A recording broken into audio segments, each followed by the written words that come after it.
E aí pessoal, bem-vindos a mais um vídeo aí do canal PyMech. Hoje a gente vai falar de um assunto um pouquinho diferente, a gente vai falar de mecânica dos fluidos e como calcular o escoamento potencial usando Python. O programa está no repositório do canal no GitHub. Deixe seu joinha, se inscreve no canal, deixa um comentário também para ajudar e bora lá! Bom pessoal, começando aqui a gente vai usar primeiramente a versão do Python 3 para os cálculos e a gente está trabalhando aqui na IDE do JupyterLab, mas tanto faz, pode usar qualquer uma.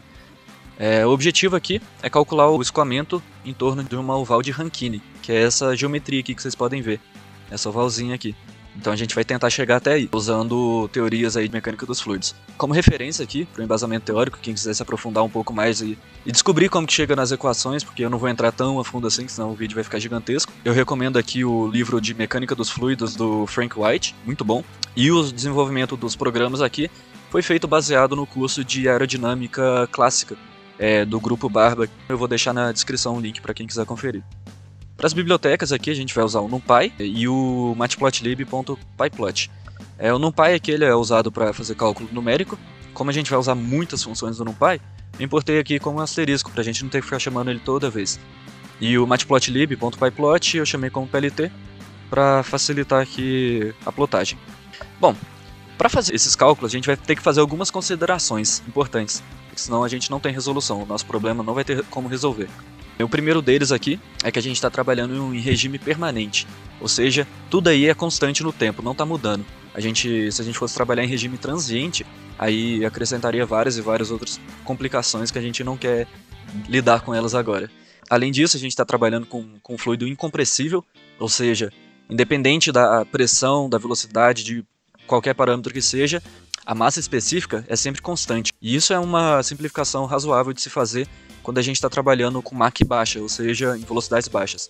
Além disso, a gente está trabalhando aqui com fluido irrotacional, ou seja, o divergente da velocidade é nulo, e também que o fluido é invícido, ou seja, a viscosidade dele pode ser desprezada. Quando a gente está trabalhando com ar, por exemplo, isso é uma aproximação razoável aí. Bom, a gente está trabalhando aqui com escoamento potencial. Isso significa que o fluido ele só vai se mexer se existir alguma diferença de potencial. Esse potencial aí a gente vai chamar de φ. A velocidade aqui vai ser o divergente de φ. E o divergente, para quem não sabe, é a derivada parcial nos eixos que a gente está trabalhando. No caso aqui a gente está trabalhando no eixo x e no eixo y. É um plano 2D aí. A nossa velocidade u, que significa a velocidade no eixo x, é a derivada parcial do potencial em x, e a velocidade v, que é a velocidade em y, é a derivada parcial de φ em y. A gente pode escrever também o escoamento em função das linhas de corrente, que são as linhas ali que vão definir a direção que o nosso escoamento vai estar se movimentando. E a partir da condição de irrotacionalidade, a gente tem aqui que o laplaciano de psi é nulo. Ou seja, se a gente tirar a nossa derivada secundária e nossa segunda derivada em x e em y, a gente vai ter que é igual a zero. E isso vai facilitar para a gente resolver nossos cálculos. Tudo isso aqui, gente, é desenvolvido certinho no livro do Frank Wright. Quem tiver interesse aí de aprofundar um pouco mais na teoria, recomendo que vá dar uma pesquisada lá, porque senão a gente vai ficar horas e horas aqui discutindo sobre isso. Bom, vamos começar a desenvolver nossos cálculos aqui. Primeiro, a gente tem que definir o nosso domínio que a gente vai estar trabalhando. Para isso, a gente vai fazer um array de 100 pontos, ou seja, a gente vai calcular em 100 pontos em x e 100 pontos em y. Em x vai começar em menos 2 até 2, em y vai de menos 1 até 1. Isso daqui é a nossa fronteira. Para isso, a gente vai criar aqui um array, com a função linspace do NumPy, que vai, aqui no caso de x, por exemplo, vai de menos 2 até 2, com 100 pontos. E a mesma coisa para y, que vai de menos 1 até 1, com 100 pontos. Com esses valores aí, com esses arrays, a gente pode criar o nosso mesh grid agora, vai criar a nossa malha do nosso domínio. Então a gente vai usar aqui o mesh grid do NumPy também. Em x, como a gente tinha definido que vai de menos 2 até 2, a gente tem aqui ó, que vai de menos 2 e tananana, tem 100 pontos aqui, que vai até 2, e y a mesma coisa, de menos 1 até 1. Vamos plotar agora o nosso campo. Bom, primeiro a gente tem que definir o nosso width aqui, que é a largura do nosso plot, e a altura do plot, o height, ele é definido a partir das condições de fronteira que a gente definiu ali anteriormente. E a gente faz desse jeito para o nosso plot não sair de escala, ou seja, não ficar mais largo ou mais comprido do que realmente deveria. Isso aqui é só uma questão de proporcionalidade. A gente vai definir nossa figura, fig size aqui, que a gente define o tamanho dela, o limite em x e em y, que nem a gente definiu ali em cima, e a gente vai fazer um scatter, que vai plotar vários pontinhos em cada um desses pontos ali que a gente definiu nossa malha. E a gente vai pintar ele de red aqui, porque sim. Então, dando um PLT aqui, plotando, a gente tem o nosso domínio aqui, então, que a gente vai trabalhar. Vocês podem ver aqui, de -2 até 2, de -1 até 1. Então a gente tem aqui o nosso domínio. Entrando de novo aqui em um pouquinho de teoria, a gente vai fazer o nosso escoamento a partir de fontes ou sumidouros. Uma fonte é de onde sai o escoamento, e um sumidouro é como se fosse uma pia, o escoamento está caindo lá dentro. Bom, para isso a gente vai trabalhar em coordenadas cilíndricas, vai facilitar muito o nosso trabalho. Então essa coordenada cilíndrica aqui vai definir a posição em função aqui do raio, então a posição radial do ponto, ou o nosso ângulo θ. E se a gente quiser transformar aqui e voltar para coordenadas retangulares, que também vai ser útil para a gente tem que usar só essa relação trigonométrica aqui, que é o tangente menos 1 de x sobre y. Bom, os componentes de velocidades aqui, saindo da nossa fonte, é o u, r, então a velocidade radial é dada aqui por sigma dividido por 2πr, onde o sigma é definido como a intensidade do nosso escoamento. Então é mais ou menos quanto de fluido que está realmente saindo daquela fonte, ou entrando, no caso de um sumidouro. E também, a nossa fonte, o fluido sai radialmente, ele não gira em torno da fonte. Então a gente tem aqui que a velocidade na coordenada θ é nulo. Bom, a gente quer definir também o psi, que define as nossas linhas de corrente. É dado por essa equaçãozinha aqui. Integrando essas duas, a gente tem uma derivada ali, né? Então integrando para a gente obter o nosso psi, a gente vai ter aqui que o psi é definido por sigma θ dividido por 2π. Ou se a gente usar aquela relação trigonométrica que a gente viu ali atrás, o psi vai ser sigma sobre 2π vezes tangente a menos 1 de y sobre x. Isso aqui vai ser muito importante. Bom, como a gente está trabalhando aqui com coordenadas retangulares, a gente quer obviamente obter as velocidades nessas coordenadas. Então a gente vai ter que voltar da coordenada cilíndrica que a gente define no nosso problema para coordenadas retangulares. Então a gente vai querer aqui obter o nosso uzinho, que é a velocidade no eixo x, e o nosso vzinho, que é a velocidade no eixo y. Daí vai ficar fácil da gente plotar a nossa função de corrente. Então a gente derivando aqui o nosso psi em y, a gente tem o nosso uzinho, e lembrando ali que a gente definiu em cima, o nosso psi é dado por isso daqui. Então é basicamente só derivar essa equaçãozinha aqui. A gente vai chegar nisso daqui. A mesma coisa aqui feito para vzinho. Então a gente tem a nossa velocidade u e a nossa velocidade v a partir dessas equações que a gente definiu ali anteriormente. E também, além disso, a gente pode definir aqui a nossa função potencial de velocidades, o φ, que é dado por essa equaçãozinha aqui. Bom, então a gente vai definir aqui nossas funções para obter esses parâmetros. Primeiro aqui a gente vai fazer a função para buscar a nossa função de corrente, stream function, a partir da intensidade, que a gente vai chamar de strength aqui, a posição x e y da nossa fonte, ou do nosso sumidouro, e o nosso mesh grid, que é a nossa malha do nosso problema. Então a gente consegue obter isso a partir dessa equaçãozinha aqui em cima. A gente só está transformando essa equação aqui em código. E a gente vai retornar aqui o psi. Fazendo a mesma coisa aqui para a velocidade, usando essas duas equações aqui, a gente vai pegar a nossa velocidade em u e em v.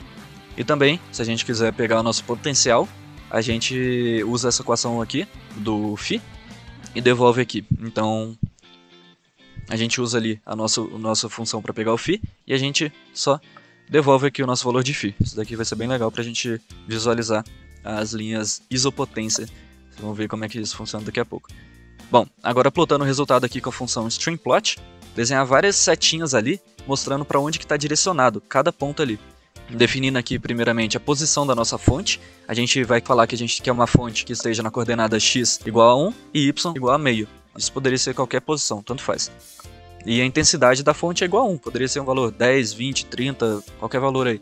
Então, usando aqui a função que a gente definiu ali em cima, getVelocity, então a gente vai pegar a velocidade em u e em v para a nossa malha inteira, a partir da posição ali que a gente definiu da nossa fonte, em x e em y, e da nossa intensidade da fonte. Além disso, a gente vai querer também visualizar o potencial, as linhas isopotência. Então a gente vai usar essas funções que a gente definiu anteriormente e só chamar, para ficar mais fácil, não ter que escrever a função toda vez que a gente for usar. Bom, plotando aqui agora, fazendo igual a gente tinha feito ali com o plot da nossa malha anteriormente, é a mesma coisa, não vou explicar de novo. Bom, plotando aqui usando a função stringplot, a gente tem como input dessa função a nossa malha, a nossa função de velocidade aqui para cada ponto. Então a gente tem a velocidade em u e em v para cada pontinho, cada bolinha vermelha que é daquela malha que a gente tinha definido anteriormente. A densidade, ela vai basicamente fazer quantas setinhas a gente quer. Se essa densidade for muito alta, a gente vai ter muita setinha, vai ficar feio de ver, ou se for muito baixa, não vai representar exatamente como que é o nosso escoamento. Line width, espessura das linhas, e arrow size é o tamanho da setinha, que vai mostrar para onde que está direcionado ao escoamento. A gente vai plotar também aonde que está exatamente a nossa fonte. Para isso a gente vai usar a função scatter. E também, além disso, a gente vai usar a função contour para plotar as linhas de isopotências. Além disso, a gente vai usar a nossa função contour para plotar as isopotências. Ou seja, em todo lugar definido pela linha, quer dizer que tem o mesmo potencial. Line width também para definir aqui a espessura. E line style para que a gente quer mostrar ela tracejada. Então, plotando aqui. Bom, nosso primeiro plot aqui a gente pode ver nossa fonte. A fonte está aqui na posição em x igual a 1, y igual a meio, que nem a gente tinha definido ali em cima. A função scatter ali só marcou esse pontinho com ponto vermelho, que é só para ficar fácil de ver onde que está exatamente a nossa fonte. Essas linhas aí representam a velocidade U e V em cada ponto ali da nossa malha. Bom, e essas linhas tracejadas verdes aí são as nossas linhas isopotenciais, ou seja, elas têm o mesmo potencial, então o escoamento não vai andar ao longo dessas linhas, vai andar perpendicular a essas linhas. Bom, e o mesmo pode ser feito com o sumidouro, que é exatamente o oposto de uma fonte. Na fonte o fluido está saindo, no sumidouro o fluido está entrando. Então a gente vai fazer dois plots aqui para comparar um com o outro. A gente vai definir então aqui a nossa fonte de intensidade 5, está na posição 0.8 em x e 0.5 em y, e a mesma coisa para o sumidouro. A única diferença do sumidouro é que a intensidade aqui no caso é negativa, que o fluido está entrando. Então é a mesma coisa. Então rodando aqui e fazendo o nosso plot aqui é a mesma coisa. A única diferença é que a gente está fazendo um subplot, a gente está fazendo dois plots ali só para comparar um com o outro. Bom, comparando aqui agora os nossos dois plots, a nossa fonte que a gente viu ali em cima, fluido saindo, e no caso aqui do nosso sumidouro, o fluido está entrando nas posições ali que a gente definiu. E, como a gente tem um conjunto de funções lineares, a gente pode fazer uma coisa muito interessante. A gente pode usar o princípio da superposição, ou seja, se a gente somar a velocidade da fonte com o do sumidouro, a gente vai pegar a velocidade resultante. Ou seja, vamos só somar um com o outro, a gente vai descobrir como que é a interação da fonte com o sumidouro. Então fazendo isso daqui, ó, somando a velocidade em U da fonte e do sumidouro, a velocidade em V da fonte e do sumidouro, e as linhas isopotenciais aqui da nossa interação, a gente vai pegar aqui o resultante delas. Então fazendo o plot aqui, vai lá, a gente pega aqui então a nossa interação entre a fonte, que é essa daqui, e o nosso sumidouro, que é esse daqui. Que nem a gente fez ali em cima, só que agora eles estão juntos, no mesmo domínio. E a gente pode trabalhar com isso daqui. A gente pode, por exemplo, mexer as posições deles, mexer a intensidade. Vocês podem ver aqui, claramente, que o sumidouro tem uma intensidade muito maior que a fonte, só pelas linhas aqui do escoamento. Então vamos só voltar ali em cima. A gente viu que o nosso sumidouro tem intensidade 10 e a nossa fonte tem intensidade 5. Vamos trocar aqui só para ver como é que fica. Vou colocar 10 aqui, colocar, sei lá, 3. Vamos rodar e plotar de novo.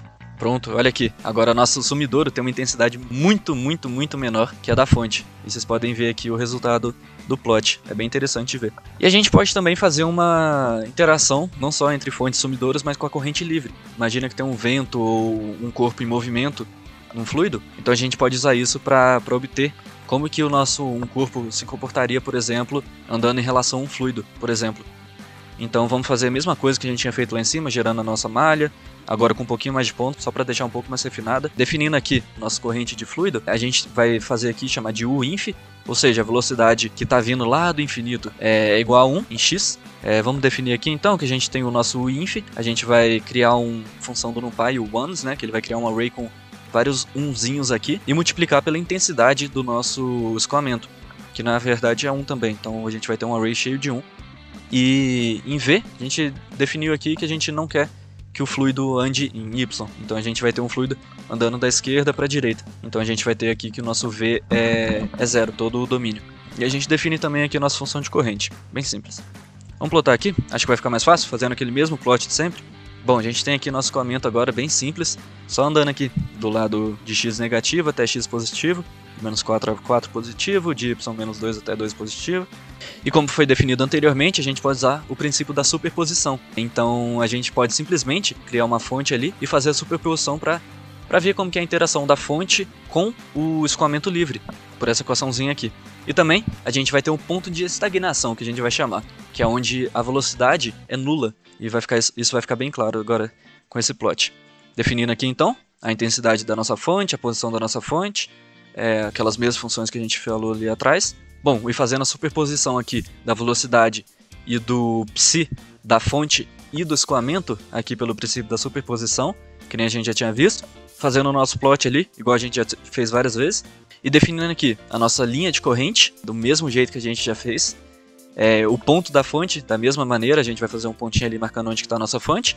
Bom, a gente vai calcular aqui o nosso ponto de estagnação, que é onde a velocidade é nula. A posição desse ponto de estagnação, ele vai ser dado ali, onde a velocidade de escoamento da corrente livre com o da fonte vão se anular. E a gente vai criar um pontinho ali só para mostrar o ponto de estagnação.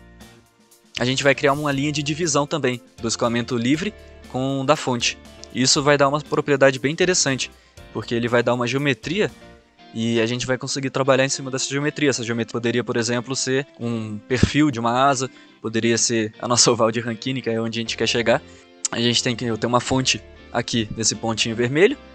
Essa fonte vai estar escoando aí um fluido para fora e vai ter também uma corrente livre vindo de encontro aí com essa fonte. A gente tem que o escoamento, ele faz esse contornozinho aí. É como se estivesse desviando de um corpo, parece, não parece? E o ponto de estagnação, que é aqui, é onde a velocidade é nula. Beleza? E a partir disso a gente consegue fazer umas estimativas aí de escoamento em torno de um corpo, por exemplo. Então vamos fazer a mesma coisa aqui, uma geometria que chama oval de Rankine. Essa oval de Rankine é exatamente isso daqui, em vez de ser só a superposição da corrente livre com uma fonte, a gente vai definir também um sumidouro do outro lado. E daí isso daqui vai ter uma simetria ali bem legal. Bom, e fazendo aqui então a nossa oval de Rankine, a gente tem aqui a intensidade da nossa fonte, a localização da nossa fonte. Aqui a intensidade é 3, a localização é em x igual a menos 1, y igual a 0. Campo de velocidade da fonte. A intensidade do nosso sumidouro agora, né, que a gente vai fazer a interação com a fonte e a corrente livre. Então a intensidade negativa, a posição do sumidouro vai ser em x positivo. Então a gente vai ter uma fonte de um lado e um sumidouro do outro lado. É a mesma função ali que a gente já tinha feito várias vezes, para pegar a velocidade e a função ali de corrente. Fazendo a superposição aqui da velocidade da fonte, do sumidouro e da corrente livre, e plotando da mesma maneira, a gente vai chegar aqui com esse plot, que é bem interessante. A gente vai ter aqui o nosso escoamento, e ele parece muito escoamento aí em torno de um corpo, né, de uma oval. Isso trabalhando só com escoamento potencial. E isso é bem interessante. A gente pode aprofundar mais pra frente aí e trabalhar com algumas outras geometrias, a partir desse mesmo conceito. Então a gente tem aqui nosso ponto da fonte, o nosso ponto de sumidouro, e a nossa corrente livre aqui, atravessando ela. A gente pode trabalhar aqui, mudando a posição, mudando a intensidade e ver como que isso fica. Bom, além de pegar a velocidade aí em torno do corpo, a gente poderia usar essa mesma aplicação para obter um outro parâmetro muito interessante, que é a distribuição de pressão em torno do corpo.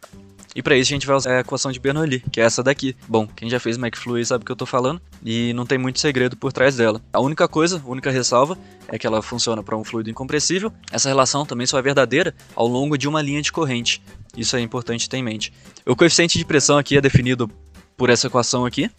E trabalhando com essas duas equações, a gente pode isolar aqui o nosso coeficiente de pressão e deixar ele só em função da velocidade, que é dado aqui pela velocidade do ponto, dividido pela velocidade aí do nosso corrente livre, ao quadrado. Esse campo de pressão aqui pode ser observado com a função contour_f, que é uma função do matplotlib, que é bem interessante. Então, usando aqui, calculando o CP para cada ponto, o coeficiente de pressão para cada ponto, a partir aqui da velocidade em U, a velocidade em V, dividido pela velocidade da corrente livre, e plotando aqui. O plot é a mesma coisa, definindo aqui a nossa figura, só que agora a gente vai usar a função contour_f para definir esse plot. Ela vai ter como input a nossa malha, que a gente definiu ali em cima, x e y, o nosso CP, que a gente calculou aqui, então a gente tem o CP para cada pontinho da nossa malha. Levels, a gente quer mostrar os valores de -2 até 1, isso vocês vão entender por quê daqui a pouco, na hora que mostrar. E aqui esse extend é só para ele plotar valores mesmo fora desse alcance aqui de -2 e 1. Daí a gente quer botar um C-bar ali do lado, isso é uma legenda de valores ali do lado, e definindo aqui os valores da nossa legenda, senão ele vai mostrar uns valores feiosos ali, então a gente vai definir alguns para ficar mais bonitinho. E também usar a função contour, para mostrar ali o contorno do nosso corpo. Bom, e plotando aqui, a gente tem aqui a nossa distribuição de CP ao longo do escoamento. E a gente pode observar aqui, por exemplo, que para um fluido incompressível, o CP no ponto de estagnação é igual a 1. Isso só é verdadeiro para um fluido incompressível. E algumas propriedades aí, como a diferença aí de pressão conforme a variação da velocidade. Quanto menor a velocidade, mais próximo de 1. E quanto maior a velocidade, o fluido vai diminuindo essa pressão. E inclusive é por isso que é gerada sustentação numa asa, né? A gente tem uma diferença de pressão aí no intradorso e no extradorso. Bom, pessoal, a gente chegou aqui onde a gente queria, a gente obteve nosso escoamento ao redor de um oval de Rankine. A gente conseguiu, além disso, pegar a nossa distribuição de pressão ao redor desse corpo. E eu pretendo fazer mais pra frente aí mais alguns vídeos aí sobre mecânica dos fluidos. É uma área aí muito interessante e dá pra gente desenvolver muita coisa ainda aqui no Python. Bom, pessoal, a gente vai ficando por aqui. Eu vou deixar esse programa aí no meu repositório do GitHub. Eu vou deixar o link na descrição pra quem quiser ver. E até a próxima. Tchau!